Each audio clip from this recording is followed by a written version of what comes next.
With YouTube attacking alternative media, please consider supporting the channel via Patreon for just $1 per month. Link below. Rian Johnson confirms that there is no extended cut for Star Wars The Last Jedi.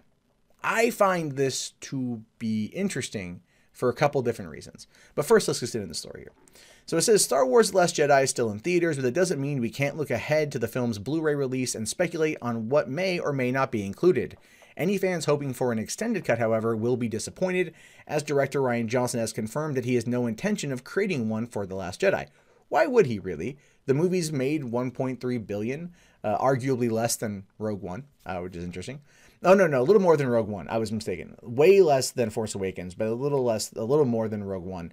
You know, he's moving on to a new trilogy, so why would he ever want to go back and fix the plot holes from his film? During a Q&A with Collider after an IMAX screening of the film, Johnson made it crystal clear there won't be any extended editions, describing the movie that's in theaters as a movie he wanted to make. Well, I'm glad it's the movie he wanted to make. The rest of us are still questioning that. Saying here, nope. The final cut of the movie is the best cut of the movie that we could come up with. Everything that was taken out, even the stuff I love so much, was taken out for a reason at the end of the day. For me personally, I've enjoyed extended cuts of other stuff, but I don't think I would ever do one. Well, I would only hope that somebody at Disney would look at what was cut out of the film, right? Han's funeral, and then put it back in. Give us some context. Give us some closure in that regard. However, it also could mean that Han is still alive out there somewhere. Knowing Star Wars and how things happen, they could probably have it. Now it says here that doesn't mean there won't be extended or deleted scenes on the Blu-ray. Johnson provided some more details for what to expect, saying here there are two big sequences that are kind of hero pieces of it. One is a whole thing between Rey and Luke on the island that involves the caretaker creatures. You see this village where the caretakers, the nunfish creatures, live.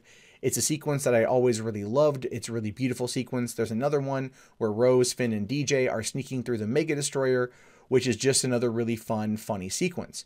And that's kind of the problem with that, isn't it? Like, for one, I think some of the shots of that extra scene, because like the village is on fire and Rey runs towards the village, I've seen pop up in some previews online. And that could be something worth seeing, because the relationship between Rey and Luke would be fun to have better explored, considering there was that line of dialogue in both films now concerning Rey and her search for a parental figure. You know, because that was the first time Rey and Kylo really interacted in Force Awakens. He says, like, Han Solo won't be a good father, I know. And then also in this one, he says, first you were trying with my dad, now you're trying with my uncle. You know, like, you have trouble with these father figures. So she's clearly got daddy issues. And ultimately, we were meant to kind of have that connection between the two, and it felt the way that Luke Skywalker was portrayed, and ultimately was just like, ugh. But at the same time, you know, maybe her coming and wanting to learn would have warmed him up, which ultimately it kind of did. But it would have been good to see more of those scenes to give us more of emotional meat to bite into. We didn't get a lot of that in the movie. As for Rose, DJ, and Finn, them sneaking around the Mega Destroyer ultimately shouldn't be a funny sequence, because it's not meant to be a funny part of the movie. Maybe that's why they cut it out, obviously, but it's like, you're sneaking in, you're on this mission. This is meant to be a highly, you know, an intense dramatic moment, because you're trying to save the remainder of the resistance. So I can see why they did that. But again, the juggling of comedy with everything else just felt so hit and miss in the movie that it was probably better off not being there. Like, all things considered, Luke throwing the lightsaber should have been cut out. The whole thing with Poe trying to talk to Hux and doing the whole, oh, I can't hear you, can you hear me? It felt so forced in such like a tinny performance that the audience was laughing because I think they felt like they had to. And ultimately, again, I'm complaining about the movie, so world-class bullshitters take note of this. But here's the other thing too. We know that The Last Jedi novelization will contain deleted scenes in their original context inside of that particular book, which comes out in March. Why the novelization comes out a month from now is beyond me, but that's where we are. But we also found out today is that Rogue One writer Gary Whitta is going to be penning the Last Jedi comic book, and that there's going to be new elements added into that as well. Again, these are probably going to be the same deleted scenes that came out of the novelization or the script or whatever was on the cutting room floor. So if we want to get an extended cut of Star Wars The Last Jedi, you're going to get it in either a book or a comic book. It just, something about that feels so wrong to me. But it says, as Star Wars fans head to the theaters to watch Solo: A Star Wars Story, Marvel Entertainment will be fulfilling a tradition that goes back to the origins of the franchise by releasing the first 2 issues of its comic book adaptation of Star Wars: The Last Jedi. The 6-issue series, which begins in May, follows the tradition established by Marvel's adaptation of Star Wars: Force Awakens and Rogue One: A Star Wars Story by adding new scenes unseen in the movie that are nonetheless canonical parts of the story.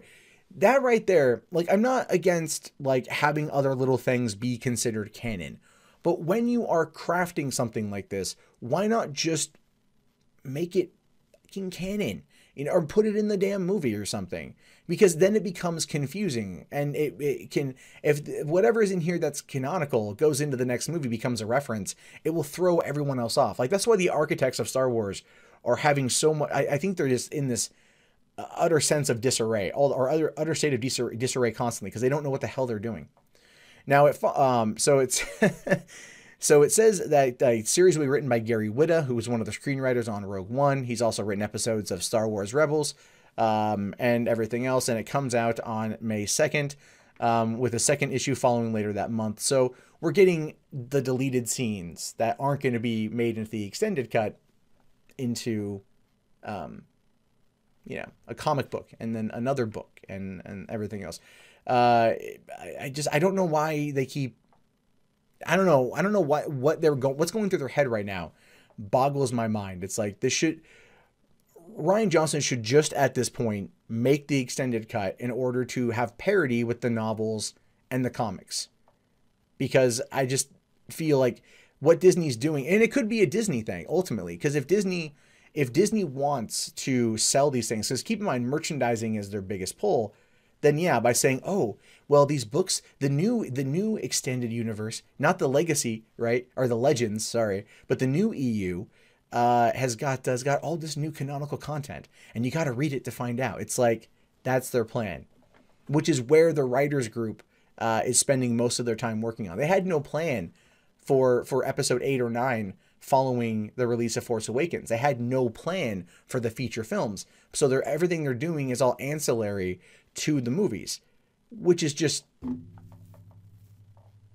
really ridiculous when you think about it.